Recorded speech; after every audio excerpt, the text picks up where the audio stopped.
मैं थोड़ा सा पुनरावृत्ति कर देता हूं जो मैंने पहले बोला है, ताकि आप जो सुने उसका एक आपको तारतम्य बना मिले, अन्यथा थोड़ा समझना कठिन हो जाएगा। आज जो हमारा विषय है वो है शिखा। शिखा का अर्थ है कि जो सिर पे रखे जाने वाली चोटी है। सामान्य रूप से जो चोटी रखता है तो उसे देखने वाला आज के समय में ये मानता है कि या तो यह धर्मांध है, या यह अंधविश्वासी है, या यह पुरातन पद्धति को मानने वाला है, अवैज्ञानिक है, रूढ़िवादी है। किंतु जो ये शिखा है यह पूर्णतः वैज्ञानिक कारणों से रखे जाने वाला बालों का गुच्छा है। ये अत्यंत आवश्यक है हमारे आध्यात्मिक विकास के लिए भी और भौतिक विकास के लिए भी। लेकिन इसको समझने से पहले थोड़ी सी पृष्ठभूमि हम समझेंगे कि हमारी 3 प्रकार की प्रमुख नाड़ियां हैं, ईड़ा, पिंगला और सुषुम्ना। वैसे तो जो हमारे शास्त्रकार हैं उन्होंने बताया है लगभग पूरे शरीर के अंदर 3,50,000 से अधिक नाड़ियां हैं। लेकिन उन नाड़ियों का वर्गीकरण करते हुए हम अंत में पहुंचते हैं वो 3 प्रमुख नाड़ियां हैं, ईड़ा, पिंगला और सुषुम्ना। ईड़ा शरीर के बाईं ओर होती है और पिंगला शरीर के दाईं ओर होती है, और सुषुम्ना दाईं और बाईं, ईड़ा और पिंगला इसके मध्य में होती है। और ये ओरिजिनेट कहां से होती है, आरंभ कहां से हो रही है? ये आरंभ हो रही है गुदा और लिंग के बीच जो स्थान है हमारे शरीर में, जिसे हम मूलाधार कहते हैं, वहां से आरंभ होती है। और यह जो हमारी नाड़ियां हैं, नर्वस सिस्टम है, उसके माध्यम से मस्तिष्क तक पहुंचती है। और जीवन में विकसित होने के लिए शारीरिक रूप से, मानसिक रूप से और आध्यात्मिक रूप से इन तीनों नाड़ियों को सही तरीके से प्रयोग कर सकें, ये अत्यंत आवश्यक है। क्योंकि जो मूलाधार है, मूलाधार से एक प्रकार से ये मानिए कि ऊर्जा उठती है, और उसके लिए प्राणायाम का सहारा लिया जाता है। तो मूलाधार, स्वाधिष्ठान, मणिपूरक, अनाहत, विशुद्धि, आज्ञा चक्र और उसके बाद सहस्रार, इस प्रकार ये क्रम से अलग अलग चक्र हैं ऊर्जा के, जिन्हें वो एक्टिवेट करती जाती है जैसे जैसे हमारी ये ऊर्जाएं ऊपर उठती हैं। तो जो ईड़ा है वो चंद्र तत्व की है।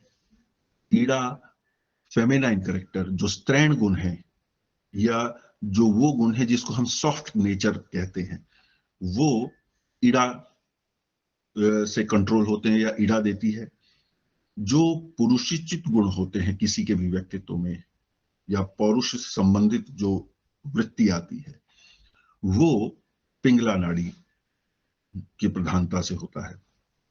और ये एक प्रकार से शरीर के अंदर शीतलता और उष्णता दोनों प्रदान करते हैं। शरीर में ठंडक और शरीर के अंदर आवश्यक गर्मी, ये दोनों नाड़ियां कंट्रोल करती हैं या प्रदान करती हैं, ऐसा हम मान सकते हैं। तीसरी नाड़ी है सुषुम्ना। सुषुम्ना से जो ऊर्जा उठती है वो सीधे सहस्रार तक जाती है। सहस्रार या सहस्र कमल कहिए, ब्रह्मरंध्र कहिए, ये जो है यहाँ पे आकर शरीर की ऊर्जा स्थापित होती है।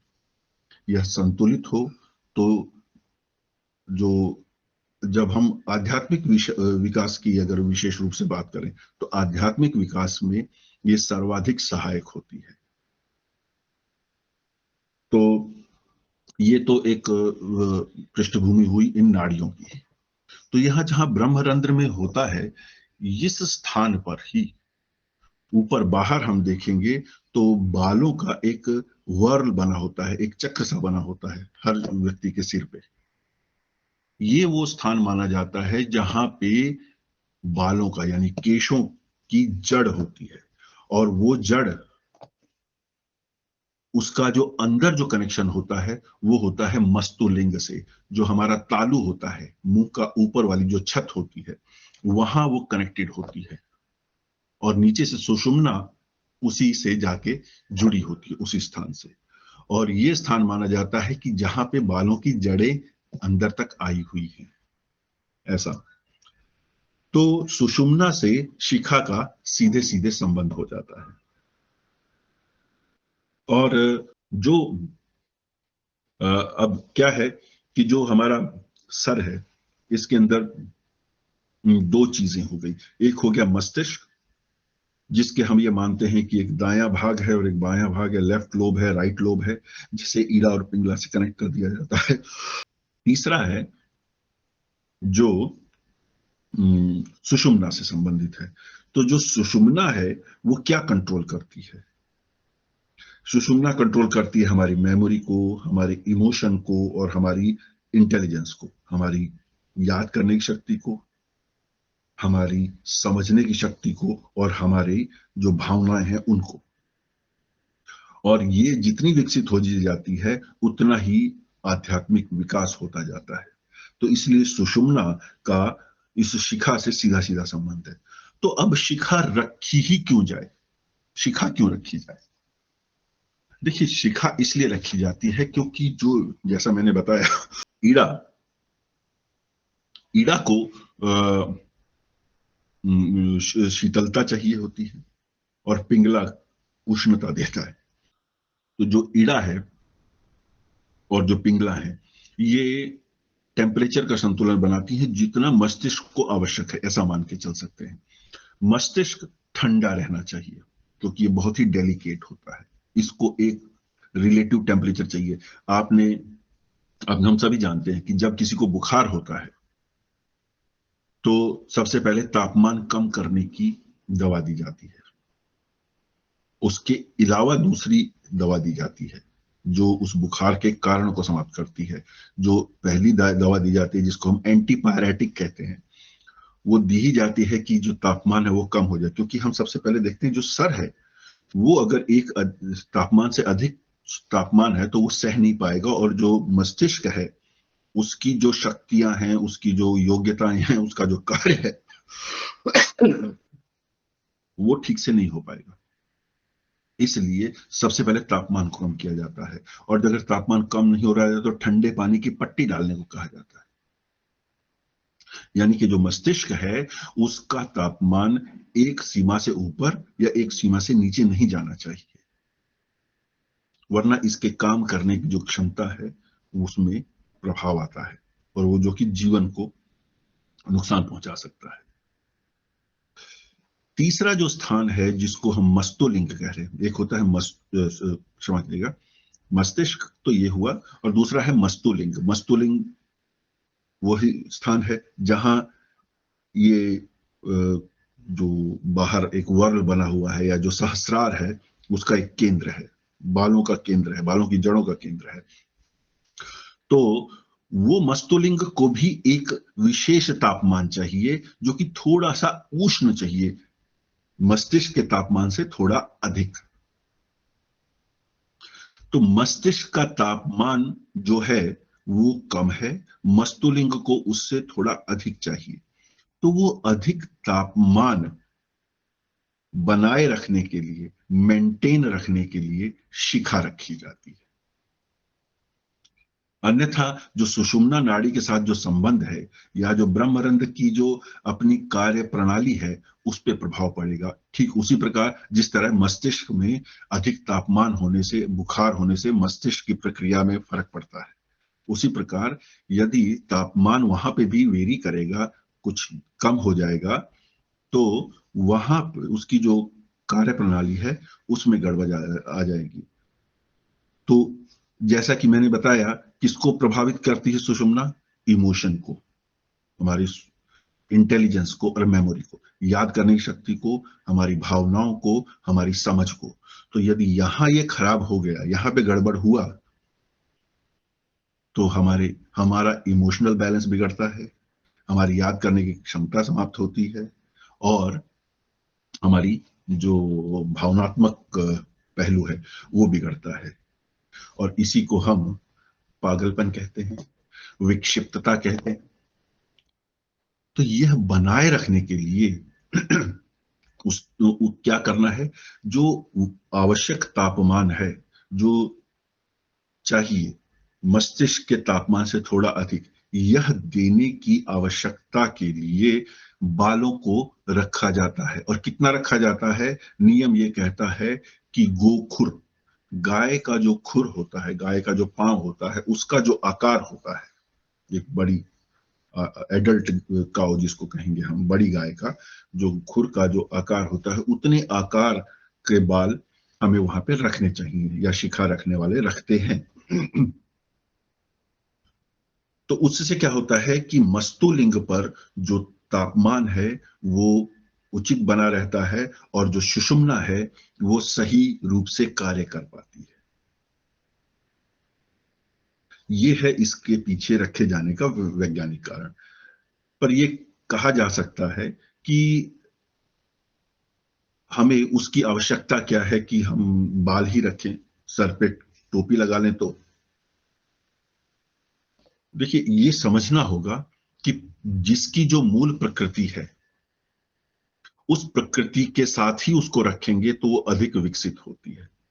जैसा कि हम ये मान के चलें कि सेब का पेड़ का जो पौधा होता है वो ठंडे प्रदेश में होता है। हम भारत का उदाहरण लें तो हिमाचल और कश्मीर के अंदर सेब की का उत्पादन होता है, क्योंकि उसको कम तापमान चाहिए। उसका पेड़ हम चाहें तो राजस्थान में उगा सकते हैं, लेकिन हम वैसा सेब नहीं पा सकते। हम वैसा सेब नहीं पा सकते उस वृक्ष से। उसके पत्ते हरे आ जाएंगे, लेकिन उसमें सेब लगेगा इसकी कोई संभावना नहीं है, उसमें पुष्प आएंगे इसकी कोई संभावना नहीं।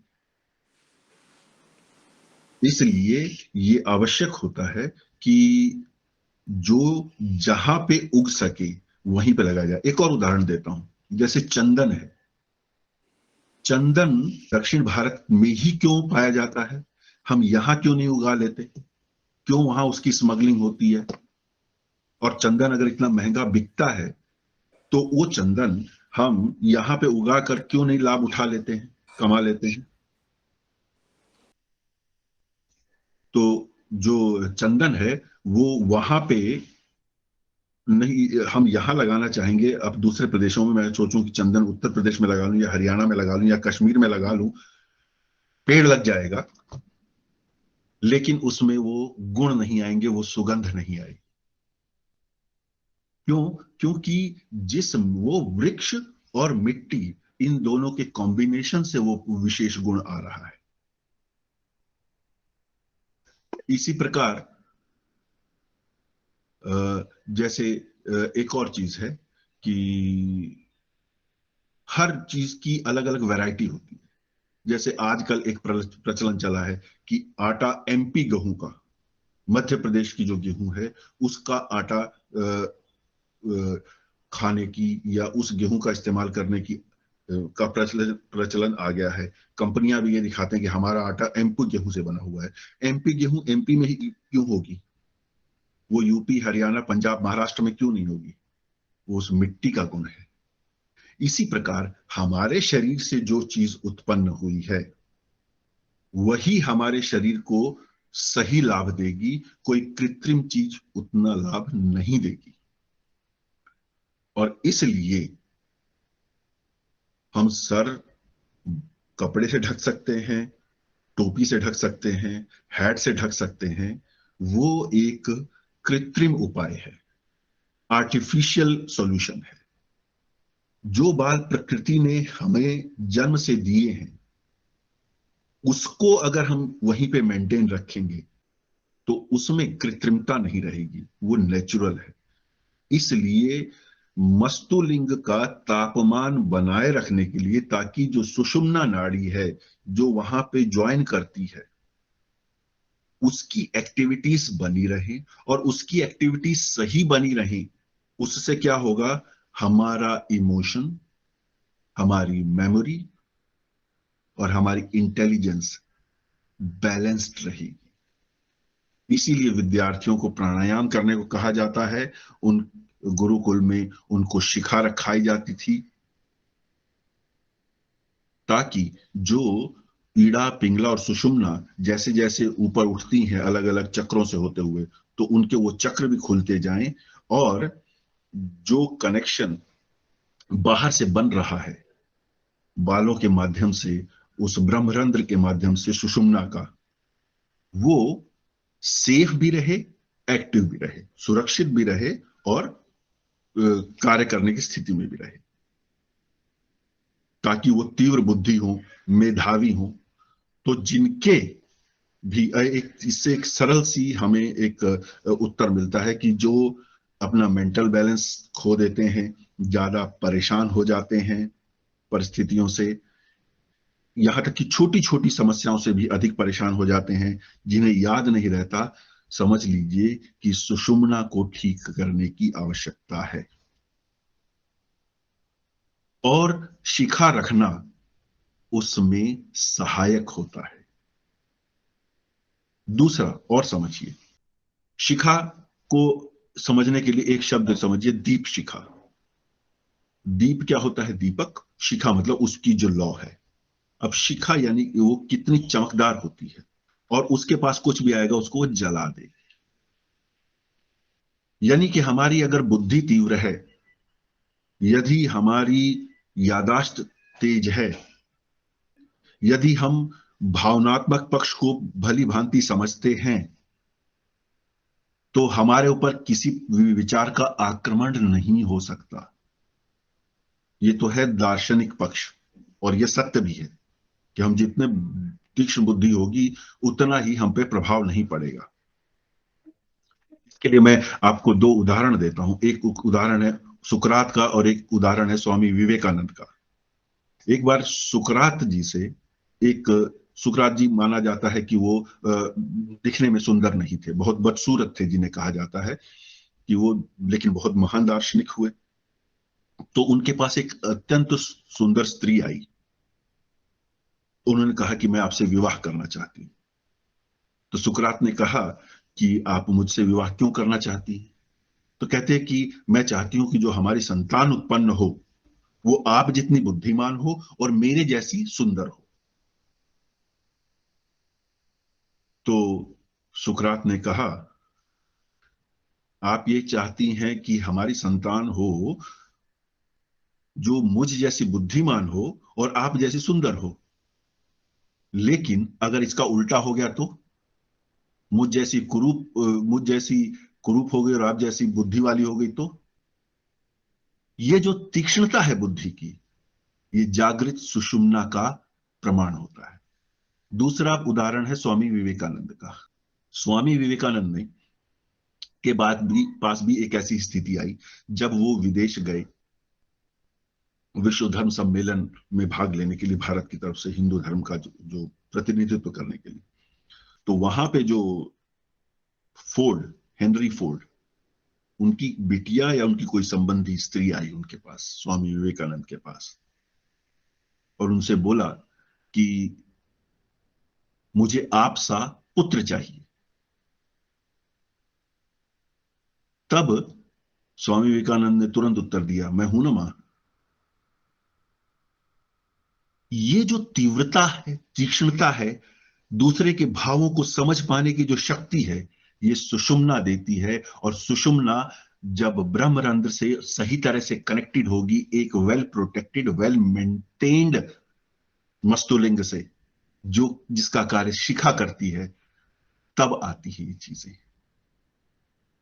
अब ये कोई कहा जा सकता है कि शिखा तो नहीं रखी, बाल तो बड़े रखे थे।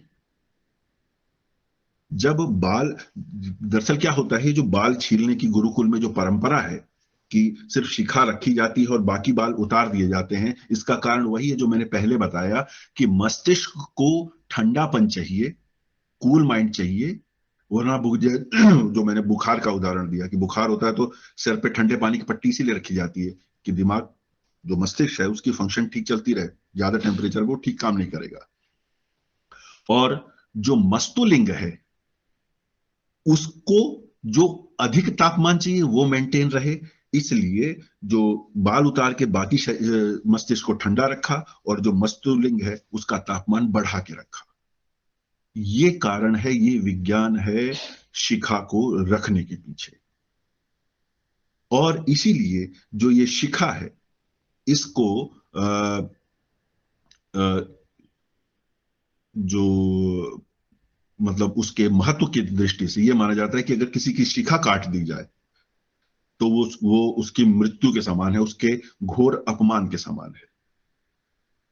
ये इसी वजह से था, क्योंकि देखिए सीधी सी बात है, हम उन चीजों को समझें, इमोशन को, इंटेलिजेंस को और मेमोरी, जिसकी ये तीनों चीजें बिगड़ गई, वो आदमी करेगा क्या? उसके लिए जीवन में करने के लिए कुछ है नहीं। जब वो ठीक से सोच नहीं पा रहा है, स्थिति को ठीक से समझ नहीं पाएगा, तो करेगा क्या वो? इसके लिए एक कहानी आती है हमारे पुराणों में। एक राजा बाहु थे। राजा बाहु को उनके जो विरोधी राजा थे उन्होंने शकों यवनों इत्यादि का वो लेकर सहयोग लेकर राजा बाहु को के ऊपर युद्ध कर दिया। और राजा बाहु अपना जब हारने लगे तो अपनी पत्नी से घायल होके, तो अपनी पत्नी सहित वे वहां से बच के किसी तरह भागने लगे। तो वन में वो एक ऋषि के आश्रम पे पहुंचे। वो थे और वो ऋषि, और ऋषि के आश्रम में पहुंचे तो वहां पे क्योंकि घायल राजा बहुत अधिक घायल हो चुके थे, तो राजा का तो प्राणांत तो हो गया। अब बची राजा की पत्नी, और वो उनको संतान होने वाली थी। तो ऋषि ने आश्रम में रखा और उनका ध्यान रखा, और उनकी जो संतान हुई उसको ऋषि और उन्हें पूरी हर प्रकार की शस्त्र और शास्त्र की शिक्षा दीक्षा दी। क्योंकि वो राजा का की संतान था, तो उसने फिर वो शको हूणों इत्यादि से जिन्होंने भी उस पे आक्रमण करके उनके पिताजी को मार रहा था, उस उन पे उनसे बदला लेने का विचार किया। अपनी लोगों को जन समर्थन इकट्ठा किया, अपनी सेना बनाई और उनको मारने चले। तो जब मारने चले तो एक दो राजाओं को हरा दिया। तो जो बाकी बचे थे, शक और यवन और काम्बोज आदि के जो राजा थे, वो ऋषि वशिष्ठ की शरण में चले गए। ऋषि वशिष्ठ ने को जाके उन्होंने बताया कि ऐसा ऐसा है, और अब जो राजा बाहु है उनका जो पुत्र है वो हमें मारने आ रहा है और बचना कठिन है, आप हमें अभय दान दीजिए। अब ये था कि जो ऋषियों मुनियों सन्यासियों का सम्मान समाज बहुत करता था। तो गुरु वशिष्ठ ने उन्हें कुछ शर्तों पे अभय दान दे दिया और कहा कोई बात नहीं, तुम रहो मेरे आश्रम में।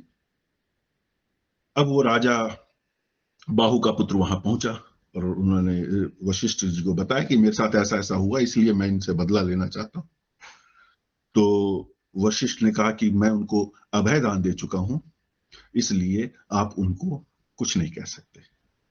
आप अब ऋषि का सम्मान भी करना था, लेकिन राजा बाहु का जो पुत्र था उसने कहा कि मैंने तो जी प्रतिज्ञा ली हुई है, तो मैं प्रतिज्ञा भी नहीं छोड़ सकता। तब उन्होंने आज्ञा दी ऋषि वशिष्ठ ने कि तुम इनको प्राण छोड़ दो, लेकिन इनकी इन, इनको जो दंड देना है दे दो। तो जो राजा बाहु का पुत्र था उसने उन सभी राजाओं का शिखा सहित मुंडन कराया। शिखा सहित मुंडन, और शिखा सहित मुंडन कराना उस काल में मृत्यु तुल्य माना जाता था। तो उन्होंने एक प्रकार से उनको लाक्षणिक मृत्यु दे दी। इससे गुरु वशिष्ठ का भी अभयदान बचा रहा और इसकी प्रतिज्ञा भी पूर्ण हो गई। तो कहने का अर्थ यह है कि इतना महत्वपूर्ण है शिखा का हमारे सर पे होना। अब प्रश्न ये आता है कि जो शिखा है उसको हम जो व्यक्ति गंजे हो जाते हैं वहां पे क्या करें? अब जहां पे बाल उड़ गए तो उड़ गए, वहां पे कुछ नहीं कर सकते। दूसरा एक और भी आता है कि कुछ सन्यासी ऐसे देखे जाते हैं जिनके सर जो पूरा सर मुड़ा चुके होते हैं। उसके पीछे भी एक कारण है। दरअसल क्या है, एक तो समय के साथ बाल समाप्त हो जाते हैं। सन्यास लेने की जो आयु है, वो जो शास्त्रीय आयु है वो है 75 वर्ष। अब पहले ले लेते हैं क्योंकि जो आयु सीमाएं हैं, जो उम्र आज बची है वो 100 वर्ष से कम है सामान्यतः। फिर भी ये माना जाता है कि 75 वर्ष की आयु में संन्यास लिया जाता है, और तब तक जो ये ब्रह्मरंध्र है ये और मजबूत हो जाता है। और इसको समझने के लिए आप ये जानते हो कि जब बच्चा जन्म लेता है तो ये जो सर है ये बहुत ही कोमल होता है। इसे दबाएंगे तो ये दब जाता है, इतनी कठोर हड्डी नहीं होती उस समय। इसे बचाया जाता है। ये बचाने के लिए भी शिखा होती है। जन्मजात बच्चे को गर्म कपड़े या कपड़े से अच्छी तरह क्यों लपेटा जाता है? क्योंकि उसको एक तापमान चाहिए होता है, और सर अवश्य ढका जाता है। क्योंकि मस्तुलिंग को उच्च तापमान चाहिए, मस्तिष्क को उससे कम तापमान चाहिए। दोनों को बैलेंस करना पड़ता है, इसलिए आधे बाल हटा दिए जाते थे और शिखा के बाल रखे जाते थे। तो इस प्रकार ये जो शिखा है इसका रखना आवश्यक होता है। दूसरा, इसका एक उपाय की दृष्टि से भी, जैसे मैंने बताया दीप शिखा, तो दीप की जो रोशनी होती है, उस रोशनी कितनी तेज होती है, और उस पर कुछ भी आएगा तो वह जल जाएगा। अर्थात किसी प्रकार का भी अपरिचित, अनावश्यक वैचारिक आक्रमण हो, बौद्धिक आक्रमण हो, अगर सुषुम्ना सही है, संतुलित है, तो वो उस आक्रमण से बची रहेगी, यानी कि आप पर वो प्रभाव नहीं कर पाएगा। और इसीलिए, और क्योंकि ये ताप है, अग्नि है, अग्नि जलाती है, तो किसी प्रकार का भी कोई आक्रमण होगा। कैसा आक्रमण? जिसे हम सामान्य भाषा में ये कह देते हैं कि किसी ने कुछ कर दिया, टोना टोटका, ऊपरा पराया आदि इत्यादि, उससे भी बचाती है। उसका वैज्ञानिक पक्ष भी मैं बता चुका हूं आपको, और एक ये जो व्यवहारिक पक्ष है और आध्यात्मिक पक्ष है वो भी इससे स्पष्ट हो जाता है। इसलिए भी शिखा रखी जाती है।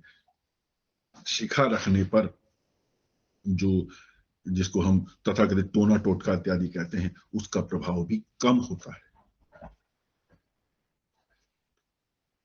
अब आयु के साथ, जैसे सन्यासी का जो मैं जिक्र कर रहा था, तो वो नहीं रखते कई बार। उसका भी कारण यही है। उसका एक महत्वपूर्ण कारण मैं अब बताता हूं। दरअसल क्या है, जो सन्यास की परंपरा है हमारी वैदिक संस्कृति में, उसके अंदर अग्नि को त्यागना होता है सन्यासी को। और यह बात जो पूरी पीठ के शंकराचार्य स्वामी निश्चलानंद सरस्वती जी हैं, उन्होंने बताई है कि हमें जब सन्यास लेना होता है तो हमें अग्नि का भी त्याग करना होता है। यहां तक कि उन्हें दूसरों द्वारा दिए गए भोजन पर निर्भर रहना पड़ेगा। वो अपने लिए चूल्हा जला के भोजन नहीं बना सकते। अग्नि इतनी निषिद्ध हो जाती है उनके लिए, निषेध है। तो जितने भी अग्नि कारक हैं, यानी कि जहां हाई टेम्परेचर है, वो चीजें शरीर से हटनी आरंभ हो जाती हैं। ये कारण है कि वहां, और आध्यात्मिक रूप से तो वो उन्नत होते ही हैं जो संन्यास ले में जाते हैं, जो आध्यात्मिक मार्ग में होते हैं। इसलिए वहां पर ये एक अपवाद आ जाता है जहां पे शिखा की आवश्यकता समाप्त हो जाती है। रखेंगे वो एक अलग चीज है, पर नहीं भी रखते हैं तो उसमें कोई बाध्यता नहीं है। तो ये थी शिखा और शिखा रखने की पृष्ठभूमि हमारी संस्कृति में। और इसके बारे में बहुत ज्यादा कोई ऐसा लिटरेचर नहीं मिलता है जहां पे सारी बातें विस्तार से और खोल कर बताई गई हूं। पर जितना मैं समझ सका हूं उस हिसाब से मैंने आपके समक्ष ये रखने का प्रयास किया है। आशा ये आपको उपयोगी लगेगा। मेरी तरफ से इतना ही है। कोई प्रश्न हो तो बोलिए।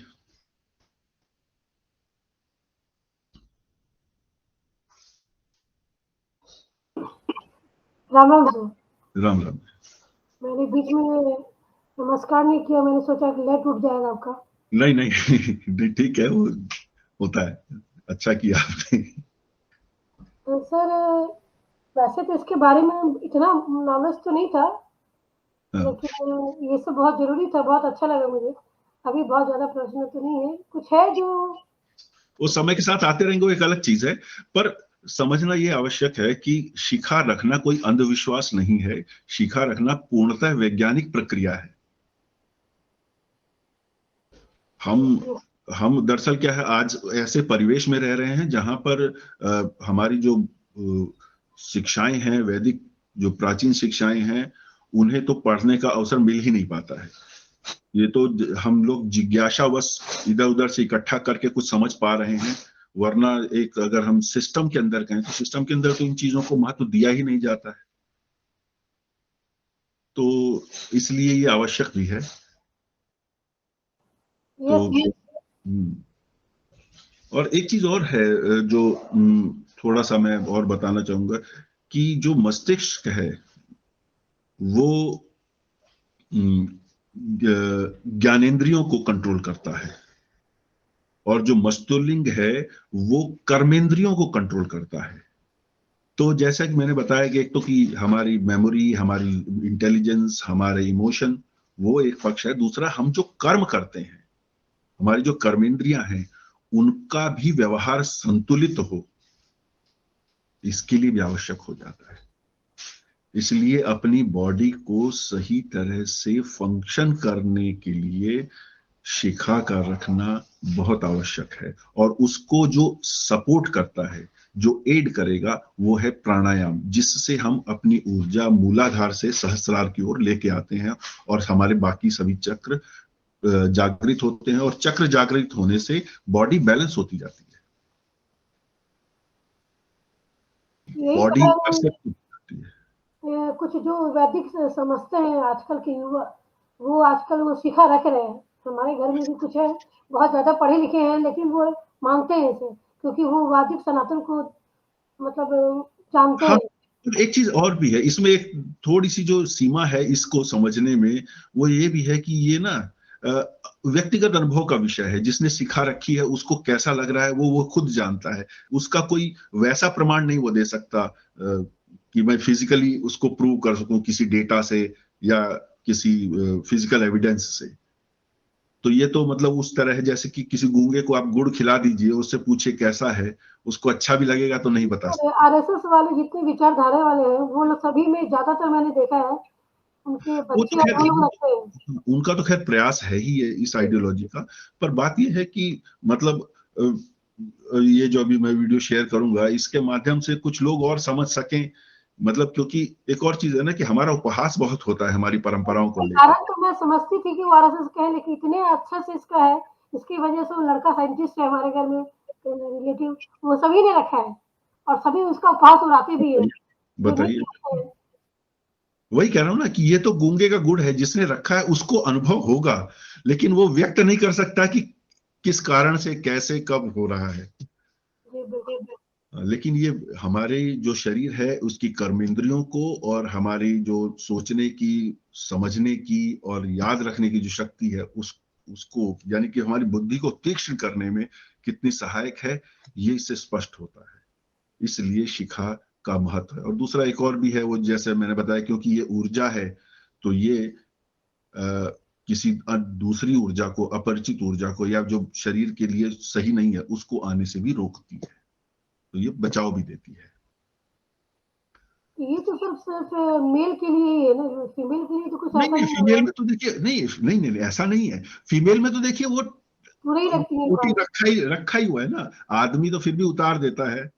अच्छा, दूसरा ये थोड़ा सा एक और भी है कि जो शरीर, जो बायोकेमिस्ट्री है स्त्री के शरीर की, वो थोड़ी सी भिन्न है। उस कारण वहां पे मुंडन आवश्यक नहीं होता है। वो थोड़ी सी डिफरेंट है, वो एक अलग सब्जेक्ट है। पर हाँ, उस वजह से। और स्त्री कोई भी है, किसी भी परंपरा से है, किसी भी संस्कृति से है, बाल तो रखती ही है। तो इसलिए वो चल वही जाती है। वही जी। हाँ, तो और हमारी संस्कृति में तो औरतें चोटी ही बनाती हैं, वो चोटी वही शिखा को कहते हैं। चोटी मतलब जो सबसे ऊपर जाए, चोटी का अर्थ ही यही है, टॉप। जी। और अगर हम इसको ज्योतिष की दृष्टि से जोड़ें तो केतु को इंप्रूव करता है। जिसका भी केतु खराब है या केतु को और अच्छा करना है, शिखा उसमें सहायता दे।